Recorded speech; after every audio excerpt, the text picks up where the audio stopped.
이제부터 뭐 서로 자유롭게 토론해 주시고 저도 뭐 각자의 의견을 얘기해 주시면 저도 그 의견에 맞춰서 얘기를 해 보겠습니다. 아 네. 다시 한번 좀 되게 감사하다는 말씀을 드리고요. 바로 토론회를 진행하도록 할 건데 우선은 인원분이 많다 보니까 발언권은 체크 표시를 통해서 신청하실 수가 있고요.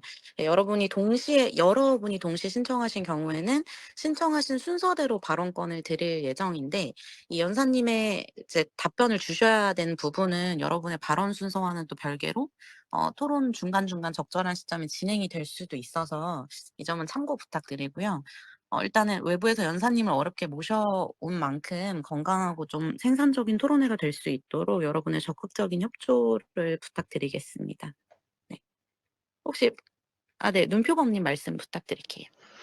안녕하세요. 고생이 많으십니다. 저 세 가지 측면에서 조금 좀 불안한 게 너무 커가지고 좀 여쭤보고 싶은 게 있는데요. 영장 청구권 문제예요. 그러니까 체포, 네네. 구속, 압수수색 시에 검사의 신청을 통해서 법관이 영장을 발부하도록 명시가 되어 있잖아요, 헌법에. 근데 검찰청을 폐지하면 수사권이 없는 이제 공소청 검사가 영장을 청구하면 이건 헌법이 유도한 거랑은 좀 다른 거 아닌가요? 네, 맞습니다. 그것도 네, 지금 굉장히 논란이 되고 있고요. 네. 각종 학회에서 우려를 지금 표명하고 있는 부분이 그 부분입니다. 그러니까 영장을 청구한다는 것이 지금 민주당에서 추진하는 내용에 따르게 되면 수사권하고 영장 청구권은 별개의 문제다 이렇게 얘기하고 있지만 이제 많은 형사소송법의 학자분들은 이것이 수사를 전제하지 않고서 영장을 청구하는 것의 문제점. 말씀하신 것처럼 공소청이 되어서 아예 수사권이 없는 상태에서 영장을 청구하는 것이 과연 적법한가에 대한 문제들이 지금 논의되고 있습니다. 저도 그 부분에 대한 상당한 우려가 있는 상태이고요. 네. 그러면 이제 두 번째로 검찰총장 직위 문제인데요. 검찰총장 임명은 어쨌든 국무회의 심의 사항으로 규정되어 있잖아요. 네네. 그러면 검찰청을 만약에 폐지해버리면 검찰총장 직위가 사라지잖아요. 그러면은 네. 이 조항이랑 정면으로 충돌하는 거잖아요. 그러면은 네네. 뭐 이걸 공소청장 만들자는 겁니까? 지금 헌법 체계랑 모순이잖아요, 이거. 네, 맞습니다.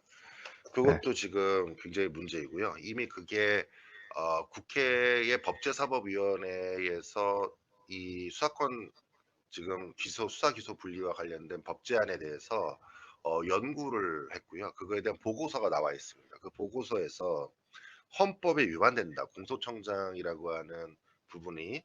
왜냐하면 헌법에 이미 검찰총장이라고 명시되어 있는 상황에서 공소청장이라고 하는 개념을 쓰는 거, 그리고 그것이 헌법에 정해지지 않은 다른 내용으로 규정되는 것들에 대해서 위헌성에 대한 문제를 이미 제기한 상태입니다.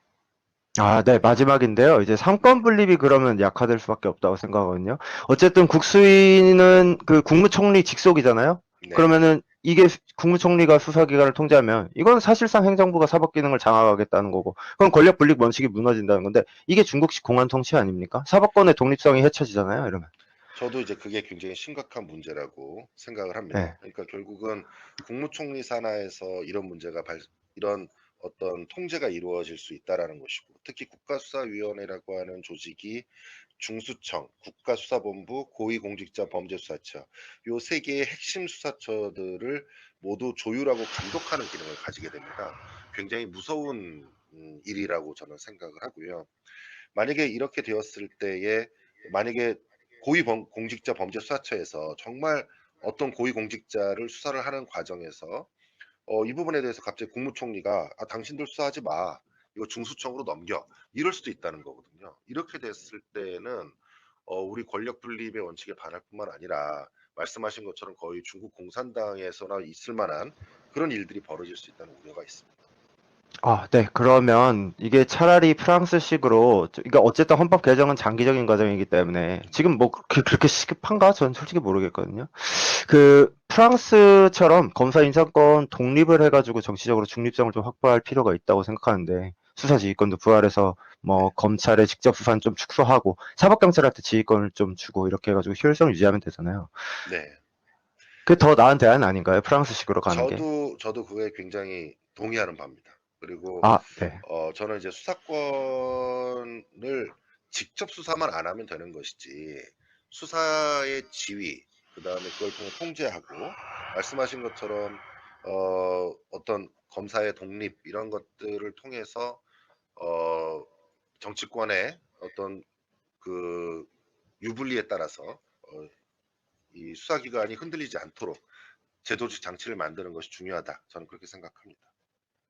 답변 감사드립니다. 저는 개인적으로, 그러니까 우리가 지금 77년간 검찰 중심으로 형사사법 체계를 유지해 왔어요. 근데 갑작스럽게 이렇게 분리를 해버리면 노하우들이 다들 쌓여 있을 거 아닙니까? 네, 인력 이탈도 당연히 일어날 거고. 네, 네. 그러면은 우리가 이제 민간인들이 범죄를 당했을 때 그거를 대응력이 약화될 수밖에 없다고 생각하는데, 그래서 이걸 아주 점진적으로 하는 게 중요하다고 생각하거든요. 일단 네, 네, 1차적으로 지금 본인이 지금 대장동 때문에 연루되어 있는 사람이 일단 검찰 개혁을 지금 더불어민주당 한다는 것 자체에서 일단 도덕적으로 정당성이 저는 없다고 생각이 되고요.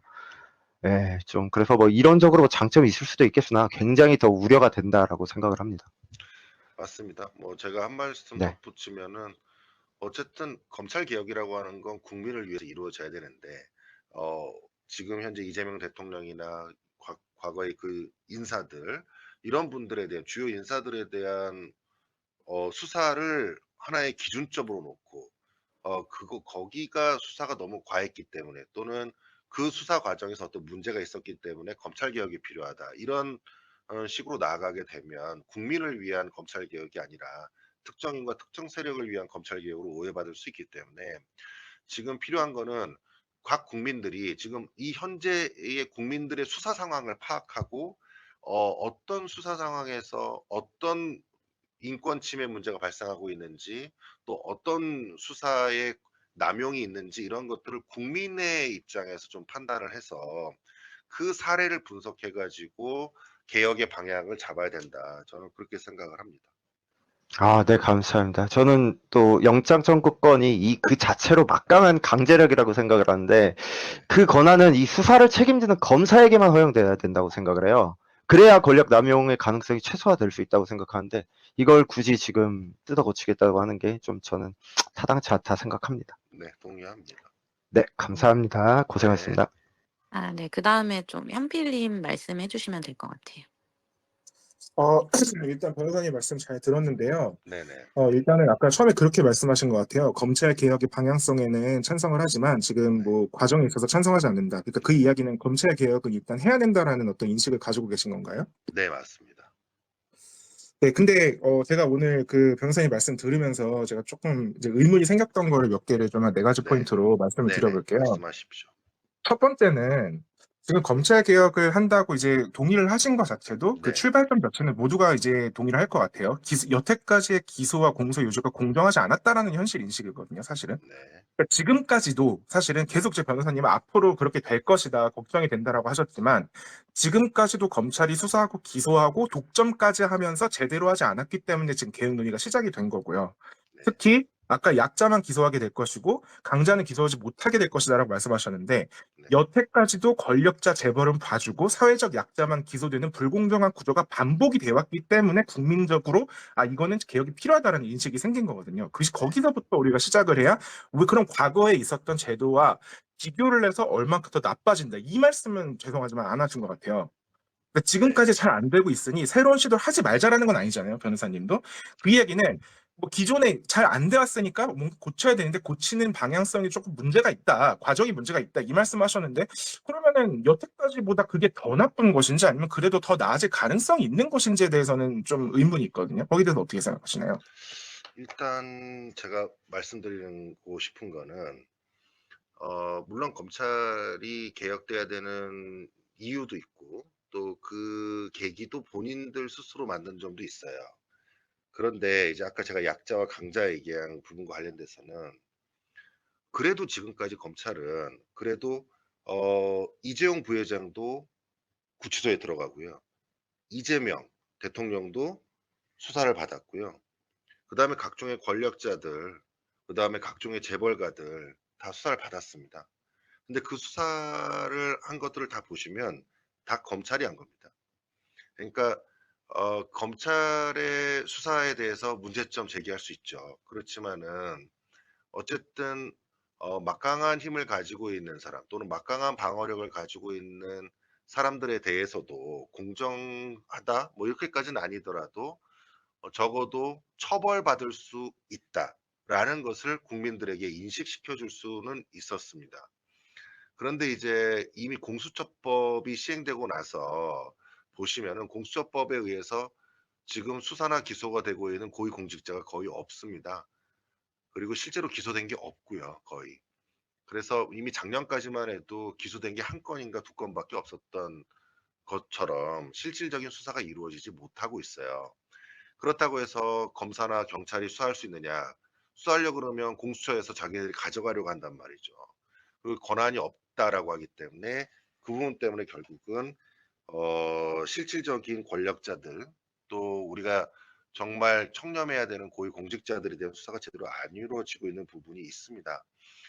그런데 지금 만약에 중수처 이번 검찰 개혁으로 주장하고 있는 수사기소 분리와 관련되어서 공소청으로 나누어지고 중대범죄수사청 그다음에 국수위를 만들어 이렇게 되면 이제 아마 앞으로는 재벌 회장들이 수사받고 있다는 기사를 못 보실 것 같습니다. 그리고 유력 정치인, 특히 여당 정치인들의 수사와 관련된 내용은 아마 못 들으실 겁니다. 그게 제가 지적하는 지점입니다. 거기에 대해서 또 사실 반박 논리도 있긴 하거든요. 이제 네네. 반대편에서 얘기하는. 어떤 식으로 얘기하냐면 아까 이제 이명박, 이재용 이제 권력자들 말씀하셨는데 또 반대편에서 볼 때는 사실은 그건 여론과 정권 교체 등 어떤 굉장히 극단적인 조건이 있을 때 예외적으로 수사된 사례다라고 주장을 하는 경우도 있어요. 네. 그러니까 실제로 예를 들면 뭐 김학이라든지 양승태 대법원장, 사법농단, 검언유착 이런 거에 대해서는 제대로 기소되거나 처벌된 적이 없잖아요. 거기에 대해서 사람들이 화가 났던 거고 거기에 대해서 드물게 기소된 사례 몇 개를 들어서 예전엔 잘 됐는데라는 거는 또 국민들이 좀 납득을 하기가 어려울 수도 있겠다라는 생각도 들거든요. 네. 그리고 무엇보다 큰 지금 현재 검찰의 문제는 스스로 정권에 따라서 수사 방향이 바뀌는 그 구조 자체가 문제거든요. 네. 그러니까 이명박 박근혜 전 대통령 수사를 이제 말씀으로 박근혜 대통령 얘기 안 했지만 그 예시로 들은 것 같은데 거기에 대해서 제가 좀 말씀을 드려보자면 정권이 바뀌고 나서 이루어진 겁니다. 검찰이 정권에 충성하다가 정권이 바뀌면 앞 정권을 수사하는 구조가 과연 이게 사법정의인가 아니면 정치적 복수인가 여기에 대해서 우리가 좀 고민을 해볼 수 있을 것 같고요. 진짜 여태까지의 검찰 개혁의 문제는 검찰이 권력 눈치를 보는 그런 제도적인 구조라고 생각을 하거든요. 예, 그래서 오히려 기존에 과연 권력자를 수사한 게 그게 좋은 예시가 될 수 있을지에 대해서 좀 일단 조금 의문이 있고요. 그리고 또 제가 드는 생각은 또 이렇게 생각할 수도 있을 것 같아요. 뭐 제가 이런 주장을 한다는 건 아닙니다. 이제 반대편 주장을 쭉 얘기를 해보는 거예요. 네네. 뭐 거기에 대한 변호사님의 관점을 듣기 위해서. 네네. 그러니까 지금 이제 새로운 조직이 잘 안 될 거라는 어떤 우려를 계속 말씀을 네네. 하셨는데 제도라는 게 사실 또 어떻게 보면은 또 계속 만들어 놓은 다음에 설계와 통제를 해가면서 개선을 해가는 것이지 가능성만으로 막는 거는 좀 개혁 저지 논리로는 과연 그게 조금 충분할 수 있을까라는 생각이 있고요.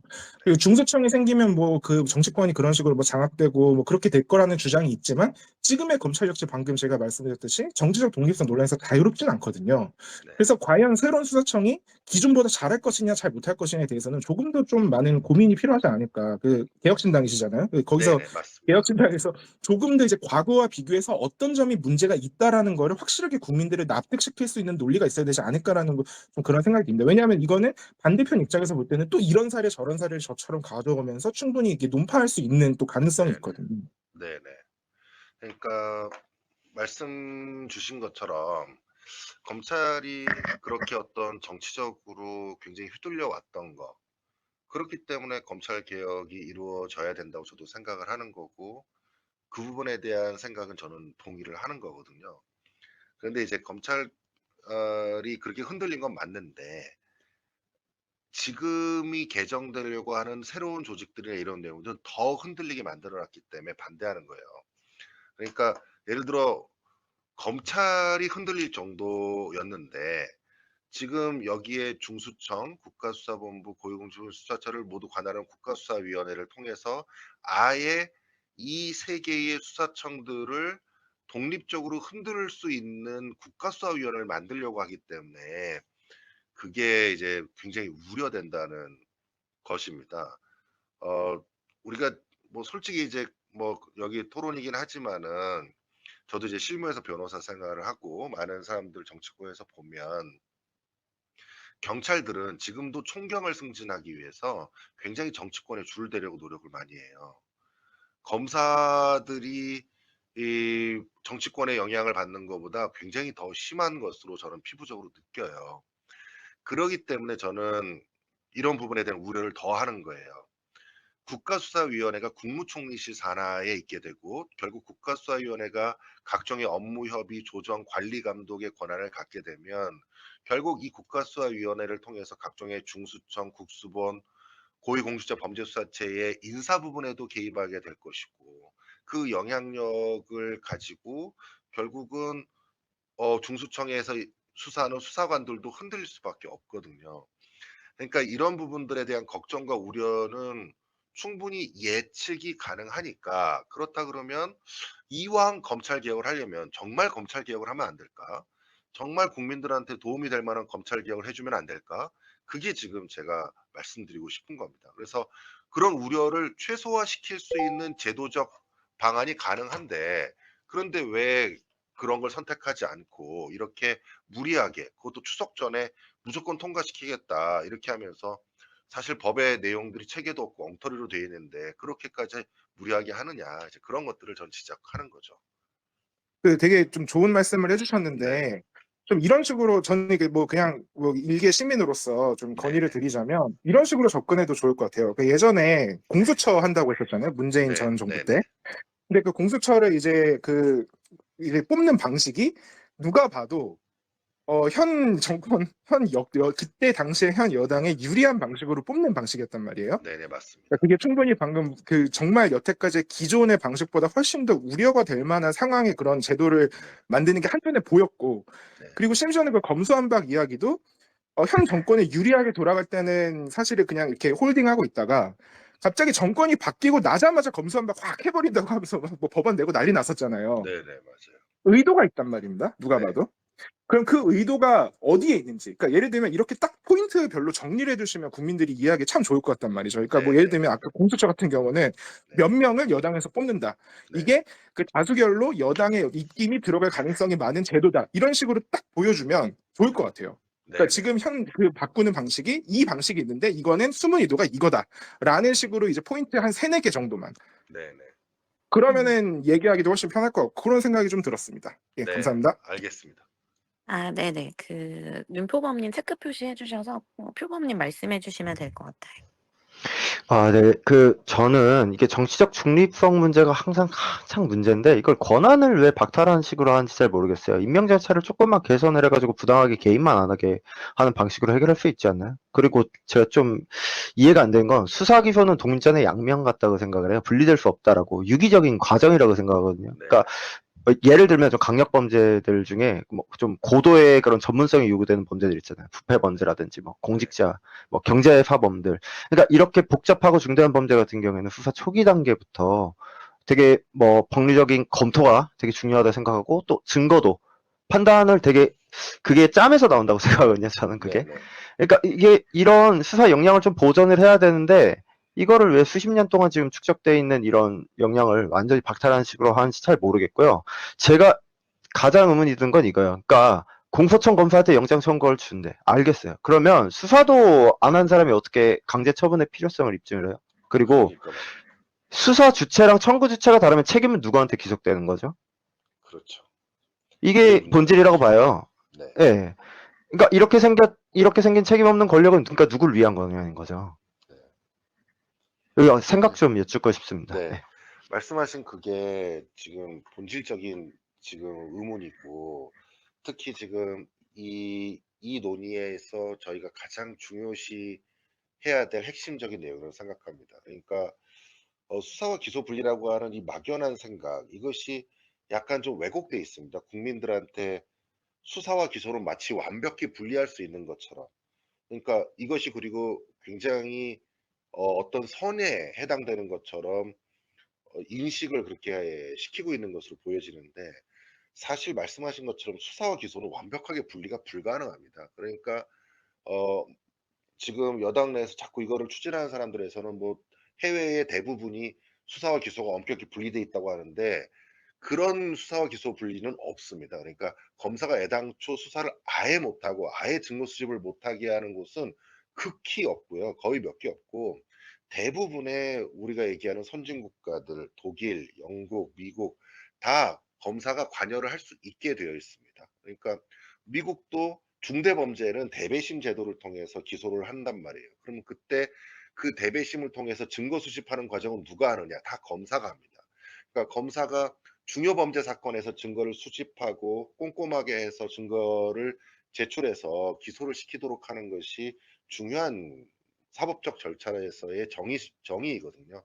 근데 말씀하신 것처럼 마치 무슨 검사는 수사를 아예 하면 안 되고 이걸 기소와 분리해야 되고 이런 생각을 왜 하는지 저는 잘 이해하기는 어려운 상황이고요. 그런 측면에서 말씀하신 것처럼 그런 영장 청구권에 대한 해석의 문제라든지 지금 형소법에 그 외에도 굉장히 많습니다. 공소 제기 후 수사를 할 수 있도록 돼 있는데 공소 제기 후 수사를 그럼 못 한다는 것이 되고 공소 제기 후 수사를 검사를 못 하니까 경찰한테 보내 가지고 하라고 할 수밖에 없고 그렇게 되면 그게 제대로 이루어질 수 없으니까 결국은 엉터리 기소와 엉터리 공소 유지가 돼서 무죄율이 굉장히 높아지게 될 거예요. 이런 것들에 대한 형사소송법의 근간을 해치는 일들을 저희는 계속 지적을 하고 있는 거고 말씀하신 것처럼 그런 부분에 대한 것이 많은 국민들이 좀 알았으면 좋겠다 그런 생각이 듭니다.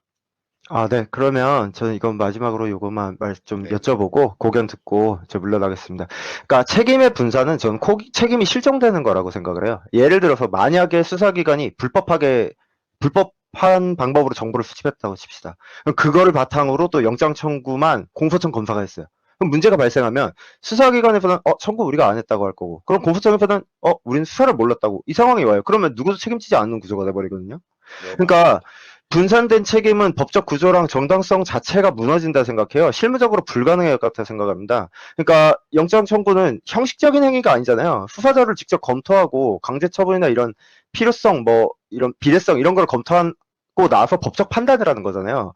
근데 만약에 수사기관이랑 공소장이 따로 있게 되고 책임을 분산을 해버리면 이건 실무상 검토랑 책임이 서로 충돌할 수밖에 없잖아요. 그러면 누가 어떤 자료 보고 누가 판단을 마지막으로 하고 결과 잘못되면 어디서 고쳐야 되는 거예요. 역사적으로 이게 나치 독일이랑 똑같다 생각하거든요. 그러니까 책임이 분산되면 권력 남용의 전조라고 생각을 해요. 그때 책임 분산을 조직 원리로 삼았잖아요, 나치들이. 그래서 각 부처가 내가 하는 절차적인 그런 역할만 딱 책임졌어요. 딱 그것만. 그러니까 아무도 전체적인 결과에 책임지지 않았거든요. 그 결과가 홀로코스트였다고 생각하거든요. 근데 이거랑 구조가 비슷하단 말이죠. 굉장히 좋은 지적이시고 예. 어떤 책임을 져야 될 사람들이 분산됨으로 인해서 실질적인 책임을 지지 못하게 되는 상황. 이런 것들이 지금 현재도 지금 벌어지고 있고 지금 검찰개혁이라고 주장하는 이 현재 새로 만들어지는 국수위, 중수청, 국수본, 공수처의 이 관계도 말씀하신 것처럼 결국은 수사와 관련된 책임을 분산시킴으로써 결국은 누가 잘못을 해도 그 책임을 제대로 지지 못하는 문제가 발생할 수 있을 것 같습니다. 기소도 마찬가지고요. 그리고 지금 말씀하신 거에 더해서 결국은 각 제도 간의 충돌의 문제가 굉장히 심각하게 발생할 우려가 있습니다. 그래서 서로 하겠다고 싸웠다가 나중에 결국 누구도 책임지지 않는 그런 문제가 발생할 가능성이 지금 굉장히 높은 상태이기 때문에 그런 우려들을 저희 국민들이 충분히 인식을 하고 지금 여당의 검찰 개혁의 이 속도를 조금 브레이크를 걸 필요가 있지 않나 그렇게 생각을 하죠. 아유, 감사합니다. 시간 네, 내주셔서. 네, 감사합니다. 네. 네. 그 다음에 체크 표시하셨던 분이 코드몽키님이랑 현필님이신데 그 코드몽키님이 먼저 누르셨나요? 죄송한데. 현필님이 먼저 누르긴 아, 했는데, 그래요? 네네. 네. 그러면 현필님 괜찮으시면 코드몽키님이 좀 오래 기다리셨던 것 같아서 코드몽키님한테 먼저 발언권을 드려도 될까요? 네. 네네. 근데 저는 그냥 간단하게 좀 궁금한 게 있는데, 아까 검찰개혁의 필요성은 있다고 말씀을 하셨잖아요. 네네. 근데 결국에는 이게 만약에 그 독립적인 감찰기관을 설립한다던가, 아니면 수사권, 기소권을 분리한다던가, 그 기관을 분리해가지고 그렇게 한다고 해서, 저는 절대 그 검찰개혁이 될 것 같지 않거든요. 그러니까 완전히 완벽한 검찰개혁은 불가능하다. 결국에는 임명권자가 대통령 아니면은 국회에서 하겠죠. 그렇지 않나요? 결국에는 누군가의 입맛에 맞게 더 권력이 더 큰 쪽에 맞게 그렇게 검사들이 움직이지 않을까 생각이 드는데 어떤 검찰 개혁이 그 변호사님한테 변호사님이 생각하는 올바른 검찰 개혁인지 이게 좀 궁금해가지고. 저는 어쨌든 어떤 제도가 있다 하더라도 항상 문제가 발생을 할 거예요. 그러나 중요한 거는 시스템과 체계를 갖춘다는 것입니다. 서로 간에 그 통제를 할 수 있는 시스템을 갖추는 것. 그것이 제일 중요하다라고 생각을 하고요. 우리가 어떤 사람을 믿는다거나 또는 그 사람의 어떤 도덕성을 믿고 어떤 제도를 만들 수는 없지 않습니까? 제도라고 하는 건 결국은 서로 그 제도 내에서 서로 상호 견제할 장치를 만드는 걸 얘기하는 거고, 어떤 것이 가장 부작용을 최소화하고 가장 효율적인가, 저는 이제 그런 고민을 하는 겁니다. 그렇다면 검사가 지금 경찰 조직이 굉장히 방대합니다. 그 엄청난 방대한 조직들의 경찰의 수사 부분을 검사가 통제할 수 있도록 만들어주는 것. 그래야 결국은 경찰도 수사권을 남용하지 않을 수 있다는 겁니다. 대신 검사는 너가 직접 수사해가지고 네가 직접 기소하니까 결국 그것 때문에 너가 어떤 목적과 의도를 가지고 기소권을 남용하거나 또는 수사권을 남용하는 경우가 있을 수 있었으니, 좋아. 그러면 검사는 직접 수사는 못하게 합시다. 그걸 경찰로 하여금 하게 합시다. 이렇게 하게 되면 결국은 둘 간의 기관들이 서로 견제할 수 있는 거거든요. 그러면 그 견제의 장치를 촘촘하고 세밀하게 짜는 것이 지금 중요한 부분입니다. 다시 얘기하면은 경찰이 수사를 해서 제대로 수사를 안 할 때 어떻게 할 것이냐. 수사를 적극적으로 하면 또 괜찮은데 경찰이 수사를 안 해. 그러면 이거를 어떻게 통제할 것이냐. 이런 것들을 굉장히 세밀하게 규정을 만들어서 통제 장치를 만드는 게 필요하다는 것이, 저는 그게 검찰 개혁의 방향이라는 거고요. 그리고 검찰로 하여금은 기본적으로 인권보호 기능과 적법 절차를 준수했는지를 감독하는 기능에 집중하게 해야 됩니다. 그래서 검사한테는 너 수사 잘한다고 해서 이 사람이 승진하고, 수사 잘한다고 해서 어떤 베네핏을 받는 것이 아니라 얼마나 경찰이 제대로 수사를 하고 인권 침해가 없이 수사를 했는지, 또 적법 절차를 잘 준수하고 헌법과 형소법에 정해진 각종의 수사 절차, 그다음에 관련된 증거 수집과 관련된 강제 수사, 여기에 필요한 절차들을 충실하게 지켰는지를 감독하고 모니터링하는 것, 이런 것들에 집중하도록 시스템을 구축해야 된다는 거죠. 그렇게 되면 결국은 그 혜택은 모두 국민들한테 올 수 있다는 것이 제 생각이고 제 확신입니다. 지금 실질적으로 경찰에서 수사를 해가지고 검사한테 수사 송치를 안 하는 경우가 굉장히 많습니다. 그러니까 저는 이제 금융 사기 사건을 많이 했는데, 금융 피해자 입장에서 경찰에 고소를 하고 나면 수사가 진행이 안 되는 경우가 굉장히 많아요. 뭐 좀 이런 말하기 그렇지 않습니다만, 그 금융 사기꾼들이 막대한 돈을 이용해 가지고 인맥을 이용해서 결국 경찰 수사가 제대로 진행되지 못하게 만듭니다. 그러다 보니까 분명히 고소장은 올해 1월 달에 넣었는데 3개월이 지나도 6개월이 지나도 부르지 않아요. 고소인을 부르지 않습니다. 그래서 전화해서 물어보면 좀 기다리라 그래요. 다른 거 여러 가지 조사하고 있다면서. 그러나 실제로 아무런 조사도 하고 있지 않아요. 그런데 예전에는 수사권 조정이 있었던 2020년 이전에는 항상 검사가 정해져 있었습니다. 수사 검사가 정해져 있었어요. 그렇기 때문에 경찰이 그렇게 수사를 안 하면 검사한테 전화하면 됐었어요. 담당 검사한테 전화해서 이 지금 검사님한테 여기 왜 경찰이 지금 수사가 안 되고 있는데 이것 좀 확인해 주십시오. 이렇게 얘기를 해서 수사가 지휘되도록 할 수가 있었는데, 지금 2020년에 수사권 조정이 이루어지고 2021년 이후부터 시행이 됐을 때에는 경찰이 사건을 담당하는 지휘 검사가 없습니다. 그러니까 사건을 계속 들고 있을 수가 있어요. 그리고 담당 검사가 없기 때문에 이거를 누가 통제할지를 아무도 모릅니다. 그러니까 1년이 지나도 2년이 지나도 제대로 수사가 안 되는 경우가 많고, 결국은 경찰청에 가서 뭐 각종의 진정을 넣고 뭐 이상한 일들을 해야지만이 그 수사가 조금이라도 진행될 수 있었어요. 그러니까 이런 문제점들이 여러 사례들이 있습니다. 그러니까 그런 사례들을 생각을 했을 때 촘촘하게 시스템을 구축하는 것, 이것이 결국은 중요하고 상호 통제와 견제를 하도록 만드는 것, 이것이 저희가 할 수 있는 최선이다 이렇게 생각합니다. 아, 네. 이 코드몽키님이 혹시 변호사님 답변에 또 답변하시는 내용이신가요? 아니면 네, 아, 맞아요. 네네. 말씀해 주세요. 그러면 그 검찰 외부에 독립적인 뭐 감찰 기구가 필요하다고 말씀하셨는데 그 기관마저도 누군가 또 임명하지 않을까요? 그 기관장을. 그러면은 그런 기관을 압력을 줘가지고 검찰 아까 담당 검사나 이런 사람들을 다 교체를 하고 자기 입맛에 맞는 사람으로 바꾸게끔 할 수도 있는 거 아닌가요? 그런 부작용은 어떻게 보십니까? 근데 이제 그런 부분에 뭐 부작용을 상상할 수는 있겠습니다. 그러나 이제 우리가 감찰 기구를 만든다는 거는 독립적으로 움직일 수 있는 기구를 만든다는 의미이기 때문에 그런 상태에서는 충분히 감찰 기능이 작동된다면 검찰에 대한 통제도 이루어질 수 있다라고 생각을 하고요.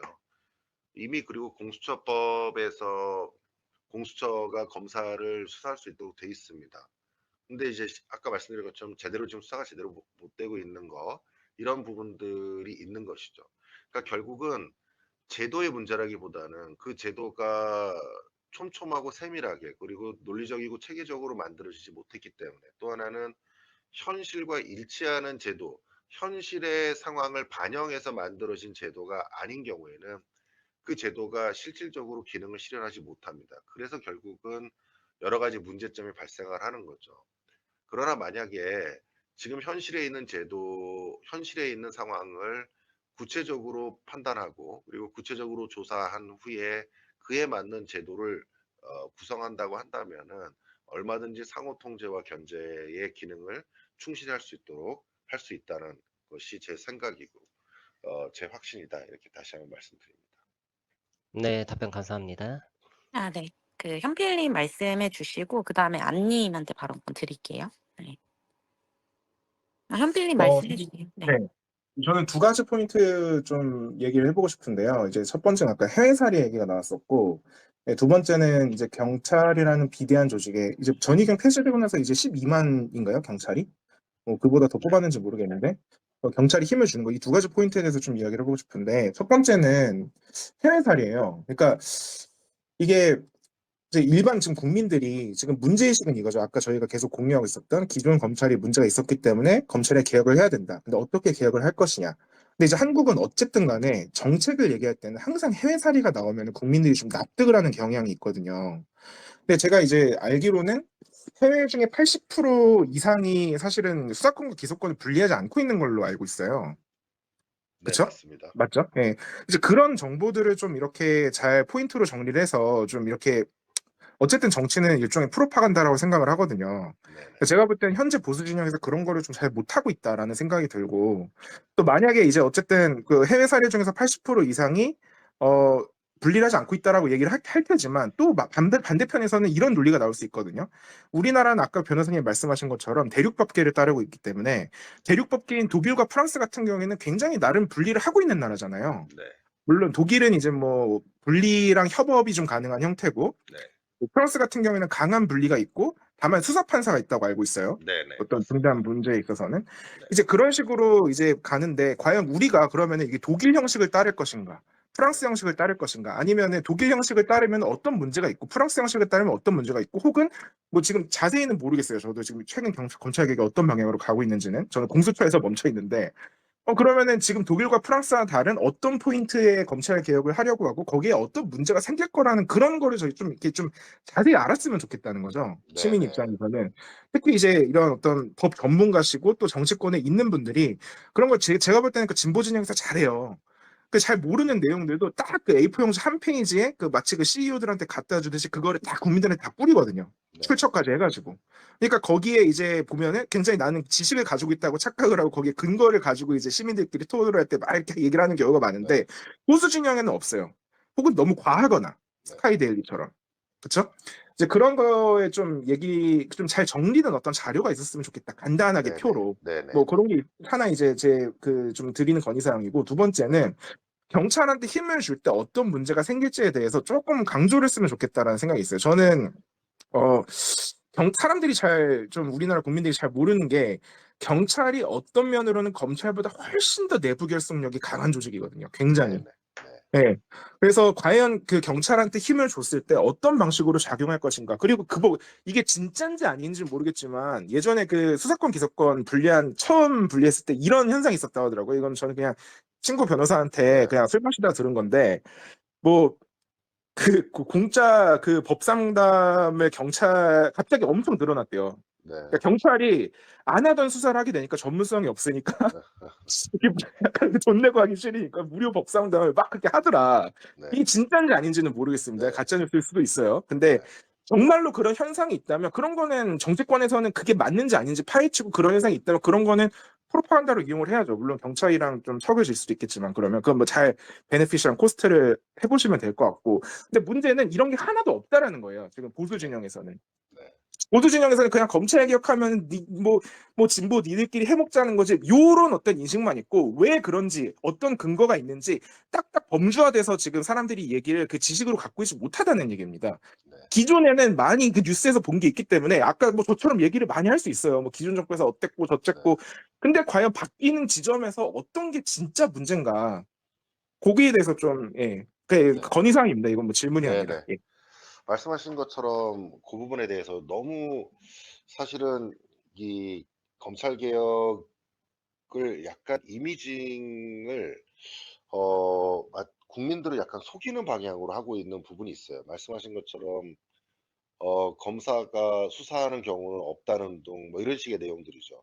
그래서 그런 것들에 대해서 저희도 충분하게 준비를 할 생각입니다. 그런데 이제 이미 너무 허위의 내용들이 너무 그게 사실처럼 되어 있어 가지고 그걸 뒤집기 쉽지 않은 상태거든요. 이미 지금 사실 뭐 각종의 보고서, 그다음에 지금 국회에서도 법제사법위원회에서 이번에도 조사된 내용이 나와 있습니다. 그래서 이미 수사와 관련돼서도 유럽의 총 46개국 중에서 검사가 경찰의 수사를 지휘하고 감독하는 제도를 두고 있는 것이 39개국에 달하고, 그리고 거의 대부분의 나라가 검사로 하여금 어느 정도의 수사는 다 할 수 있도록 다 되어 있단 말이죠. 그럼에도 불구하고 어 국민들에게는 마치 수사와 기소가 완전히 분리돼서 검사가 수사할 수 있는 경우는 없는 것처럼 이런 식으로 지금 여론을 호도하는 문제에 대해서 저도 심각하게 생각을 하고, 말씀 주신 것처럼 그런 자료들에 대해서 좀 적극적으로 저희도 준비해서 대비하도록 하겠습니다.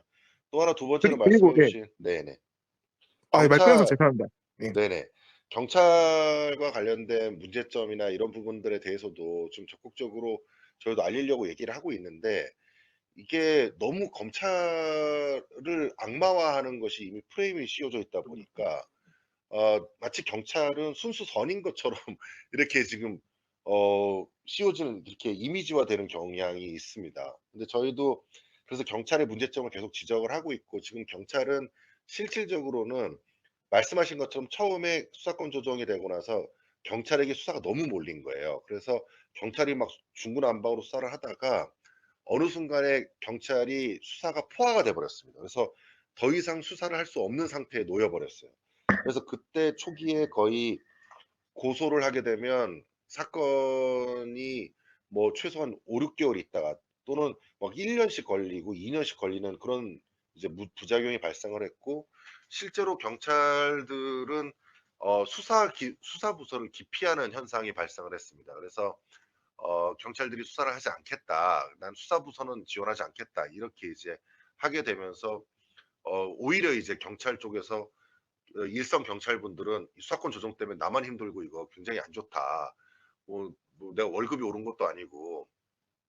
이런 이제 여러 가지 불만들이 토로가 됐었습니다. 근데 어쨌든 그 과정에서 나타난 여러 가지 문제점들이 있거든요. 그런 문제점들에 대해서는 아직 국민들이 제대로 알지 못하고 있기 때문에 그런 부분에 대해서도 지적해 주신 내용 잘 받아들여 가지고 저희가 정리해서 저희 당의 입장에서도 대응을 하는 데에 준비를 해 보도록 하겠습니다. 그 제가 알기로는 독일에서도 분리가 돼 있는 형태지만 사실은 그 검사가 굉장히 강한 수사 지휘권을 가지고 있다고 알고 네, 있거든요. 그렇게 돼 있습니다. 예.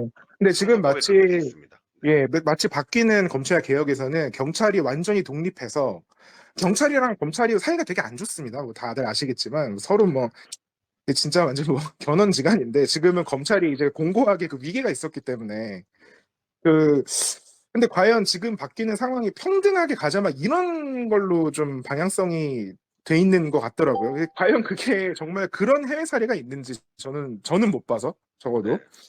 그런 걸 좀 약간 조사해 주셨으면 좋겠고 네. 그리고 조사해서 이게 간단하게 이제 어디 출처가 이렇게 괄호 안에 적혀 있었으면 좋겠어요. 그 연관에서 나오는 보고서처럼 네. 네. 이게 가짜 뉴스가 아니라는 가장 큰 증빙은 제가 볼 땐 출처거든요.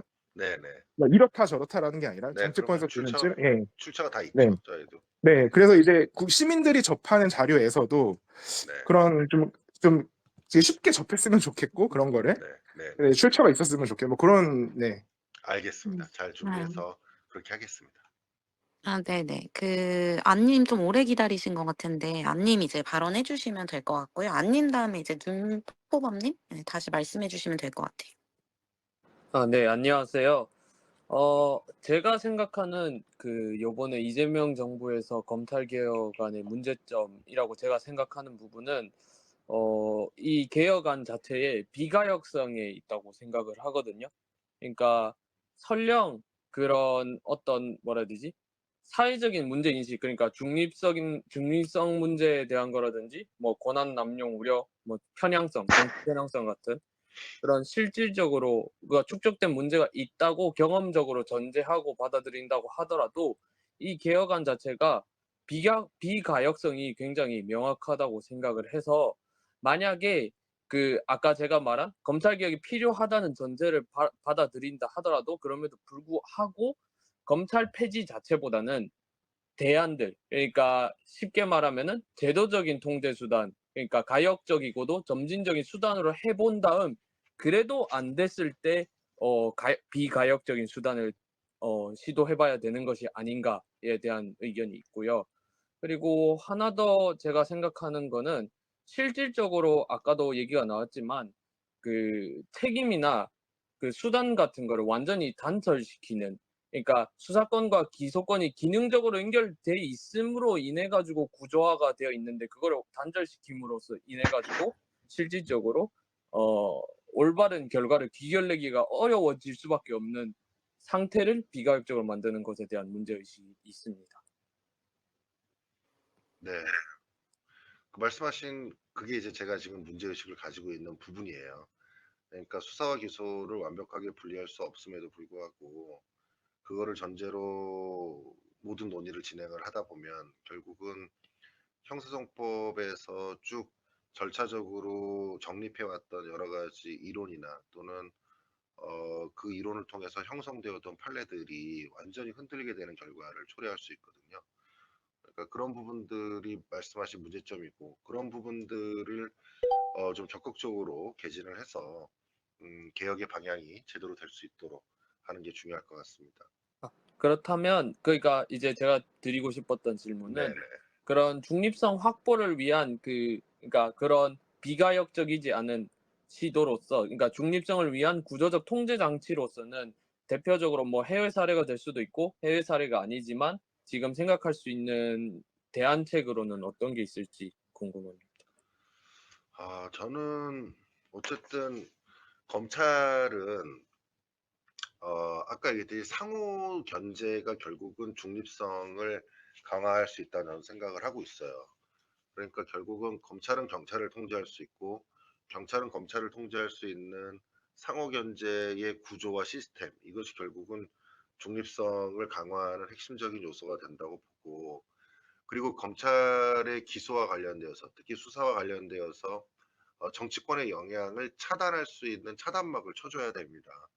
그러니까 최대한 그 수사에 개입을 할 수 없도록, 영향을 미칠 수 없도록 만드는 것이 중요하다는 것이고, 지금 국가수사위원회에는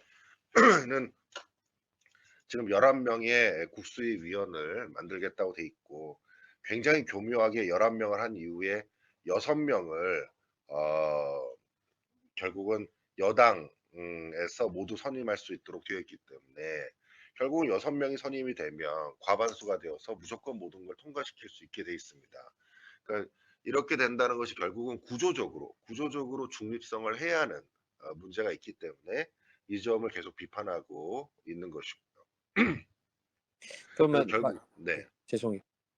말씀하십시오. 그렇다면 그러니까 제가 굉장히 이제 괜찮다고 생각하는 대안책으로는 네.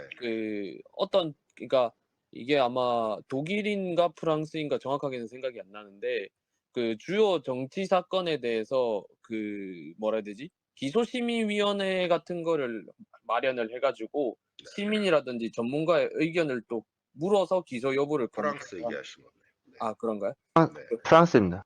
예, 그런 제도가 있는 것으로 알고 있는데 그런 식으로 사회적 메타 구조를 도입을 함으로써 어떤 그 실질적으로 기소 기준을 좀 더 국민의 시각에서도 좀 맞춰 나갈 수 있는 그런 대안책도 나쁘지 않을 것 같은데 그것에 대해서는 어떻게 생각하십니까? 그래서 지금 사실은 논의가 많은 것 중에 하나가 우리가 뭐 프랑스식까지보다는 이제 미국의 대배심 제도를 도입하자 이런 얘기가 굉장히 많습니다.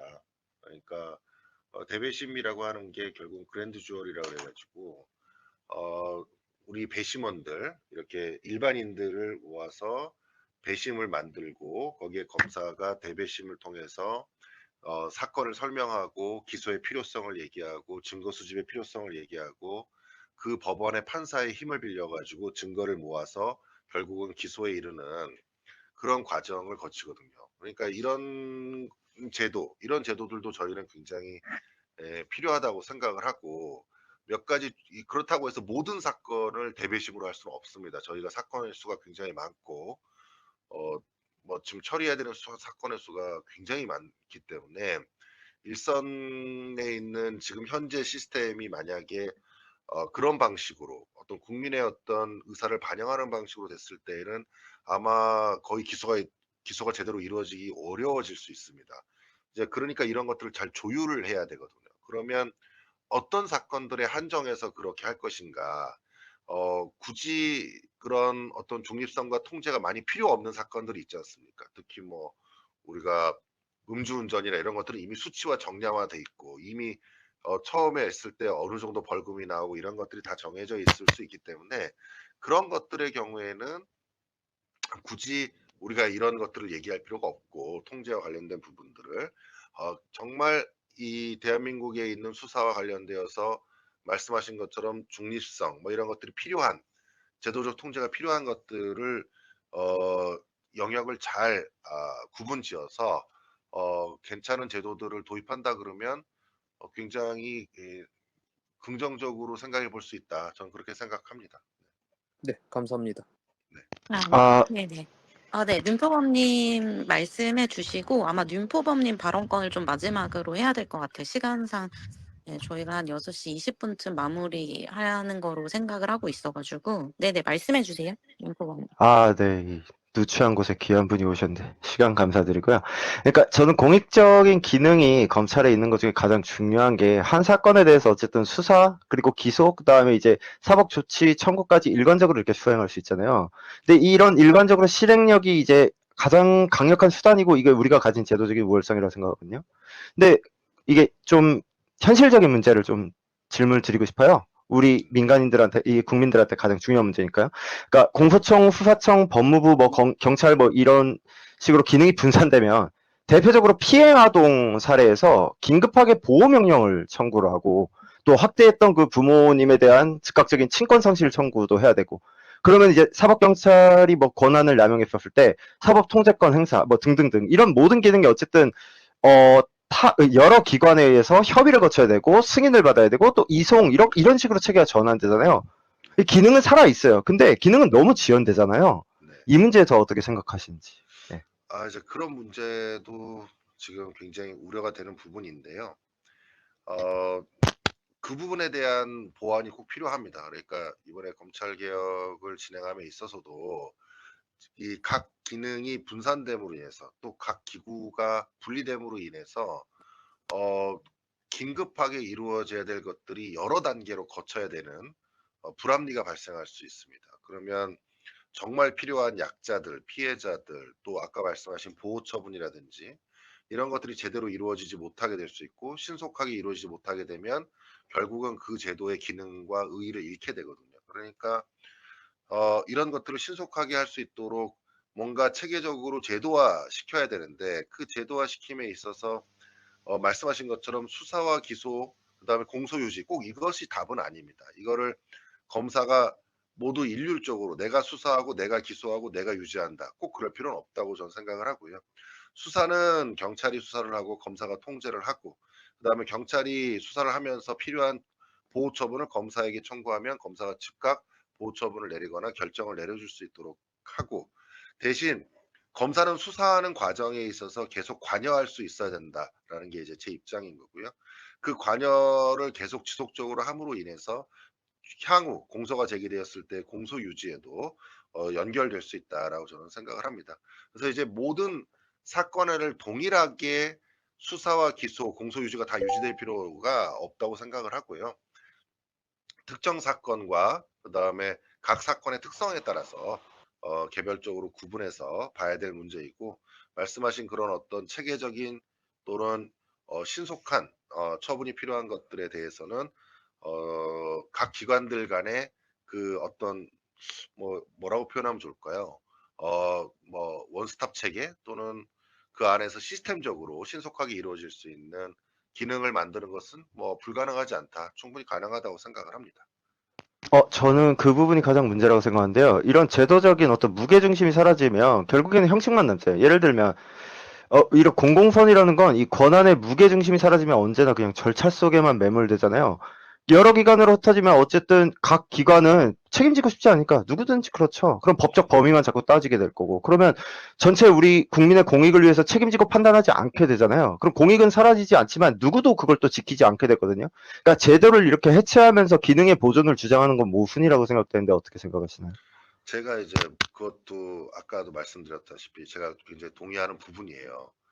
그러니까 대신 이제 그 제도를 그 해체한다 뭐 그렇게 표현하셨으니까 저도 어떻게 표현할지 모르겠는데 어쨌든 기능적으로 서로 간의 모순이나 또는 기능적으로 서로 충돌하지 않도록 제도를 설계하는 것 이것이 저는 중요하다고 생각을 하고 말씀하신 것처럼 그 어떤 제도의 해체로 인해서 이것이 무조건 제대로 된 기능을 하지 못할 것이다. 뭐 그렇게 보지는 저는 않습니다. 다만 이제 그걸 어떻게 네. 설계하느냐의 문제인 것이지. 네. 그러면은 이게 피해 아동, 그러니까 폭행을 당하고 있는, 그러니까 가정폭력을 당하고 있는 아동한테는 아주 빠른 신속성이 중요하다 생각해요. 네네. 근데 이렇게 지연되는 공익 대응이 있으면 결국 보호 실패를 의미하잖아요. 그러니까 검사가 수사 과정 중에 학대 정황을 빨리 파악해야 되고 보호 필요성도 빨리 판단해야 되고 가정법원의 임시조치 청구 같은 거를 일괄적으로 처리를 하기 때문에 지금 신속한 건데 그러면 수사기관이랑 공소청이 나뉘고 보호 청구 권한도 또 다른 기관에 있으면은 이거는 또 수사기관에서 공소청에 자료 전달하고 공소청은 또 가정법원에 청구하고 그럼 피해자는 그 사이에 또 가정으로 복귀해서 또 재학대 가능성은 훨씬 늘잖아요. 이게 실질적으로. 네. 그러면은 이거를 구체적으로 어떻게 신속하게 우리가 대응할 수 있죠? 그래서 지금 현재 제도는 제가 반대하고 있는 거고요. 현재 지금 검찰 개혁을 주장하는 국수위, 뭐 중수청 이렇게 나누고 공소청 이렇게 일률적으로 하는 것은 반대하고 있는 거고, 현재 검찰과 경찰과의 관계 여기에서 수사 지휘권을 만들어 놓고 수사 통제권을 만들어서 매 수사 때마다 경찰의 어떤 그 보호 처분이 늦으면 검사한테 저희가 직접적으로 피해자가 얘기할 수 있도록 만들어주는 제도적 시스템을 만든다면 현행 제도화에서 제가 더 그것이 좋다라는 입장인 것이고요. 지금 만들려고 하는 말씀하시는 것처럼 지금 검찰 개혁의 방향이 되면 말씀하시는 그런 문제점들이 아주 심화될 것이기 때문에 저도 적극적으로 반대한다는 거죠. 네. 그럼 마지막 질문 드리겠습니다. 그러니까 제도가 잘 설계되면 시간이 조금 걸릴 수는 있겠지만 우리 그렇게 생각할 수 있다고 생각해요. 그러면 아동이 또다시 학대를 받은 뒤 그 책임은 누가 질 수 있죠? 만약에 뭐 치매 노인이 보호받지 못해서 자해를 하고 이랬을 때 분산된 기간 중에 그 늦은 판단을 어떻게 또 할 건지. 그러니까 저는 실행 없는 권리는 허구라고 생각하고요. 책임 없는 판단은 폭력을 오히려 그 폭력이라고 생각해요. 그러니까 이런 공익적인 기능의 진짜 문제는 지연된 구조 자체도 문제고 책임 없는 판단을 또 양산하는 것도 문제인데 지금 개혁 방향이 그러니까 공소청이 또 청구권만 갖고 수사청 또 자료 넘기고 법원이 또 최종 판단하는 사이에 이 긴 시간 속에 결국에는 피해자는 더 큰 피해를 입을 수도 있다는데 이 본질적인 문제가 있다고 생각합니다. 국민의 피해가요. 맞습니다. 그 제가 뭐 100분 토론에서도 얘기를 했었는데 지금 만들려고 하는 중수처법, 국수입법 보게 되면은 불송치 결정에 대해서 지역 공소청에다 이의 신청, 지역 중수청에다 이의 신청하고 그 다음에 또 수사심의위원회 이의 신청할 수 있고 그게 기각되면 또 국수위에 또 이의 신청할 수 있고 이런 식으로 해서 절차가 굉장히 여러 번 불필요한 제도가 반복될 수 있는 상황이거든요. 그래서 그런 측면들이 말씀하시는 그런 부작용들이 지금 그대로 담겨 있기 때문에 적극적으로 비판하고 그런 제도가 만들어지지 않도록 열심히 노력하겠습니다. 아, 네, 변호사님. 저는 이 공익적인 이런 검찰의 기능이 있다는 것만으로 의미 있는 게 아니라고 생각을 해요. 효율적으로 작동해야 되고, 그러니까, 네. 실시간, 신속성, 집중성, 네. 이게 되게 중요하다 생각해요. 이게 본질이라고 생각하고. 그러니까 그 결과물을 우리가 빨리 만들어내야만 존재 가치가 있는 거잖아요. 네네. 근데 이 실시간성을 제거한 거는 너무 추상적이고 실천 불가능한 형식이라고 생각을 합니다.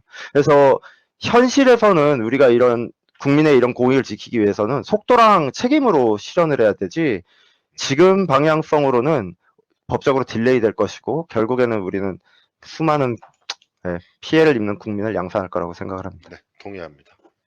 아, 네. 시간 내주셔서 감사합니다. 네. 네, 감사합니다. 우선은 그 마지막으로 마무리하시기 전에 방장님 올라오셔서 말씀하실 내용이 있다고 하셔서 한 분만 자리 양보해 주시면. 저 올라와 있어요. 저 올라와 있어요. 그러네요. 죄송해요. 방장님 말씀하세요. 오늘 일단 짧게 말씀드릴게요. 일단 오늘 바쁜 시간 이렇게 내주셔갖고 대담에 참여해주시고 좋은 인사이트 내어주셔서 일단 김도철 변호사님께 감사드립니다. 그리고 다만 감히 저는 김도철 변호사님의 그 행보를 알기에 앞으로 정치적으로 큰 영향을 발휘할 것이라는 것에 대해서는 의심하지 않아요. 근데 오늘 직접 이렇게 날 것 같은 일반인들과의 대담하고 느낀 점이 있으실 거라고 생각해요. 쉽지 않으시죠? 예. 쉽지 않네요. 이런 일련의 생각이 본인의 의지와 부합하여 초심을 잃지 마시고 네네. 진짜 국민들의 목소리에 귀 기울이시고 같이 호흡하고 이야기할 수 있는 정말 대한민국에 필요한 청량제 같은 정치인으로 거듭나시기를 당부드리며 다시 한번 감사드립니다. 나중에 시간이 되시면 한 번 좀 더 부탁드려도 될까요? 네, 그럼요. 오늘 네. 제가 여기서 이렇게 토론을 직접 해보니까 이렇게 많은 분들이 관심을 많이 가지고 계시고 또 해박한 지식과 가치를 가지고 계시는구나. 본인만의 어떤 가치와 생각을 뚜렷하게 가지고 계신다는 걸 알아가지고 아주 저도 뜻깊은 시간이었습니다. 대단히 감사합니다. 예, 다 같이 오늘 아유, 수고하신 감사합니다. 변호사님한테 하트 한 번씩 날려드리시죠. 예. 감사합니다. 너무너무 고생하셨고요. 항상 가정의 평화가 깃드시길 바랍니다. 네, 감사합니다. 고생하셨습니다. 네, 감사합니다. 감사합니다. 네.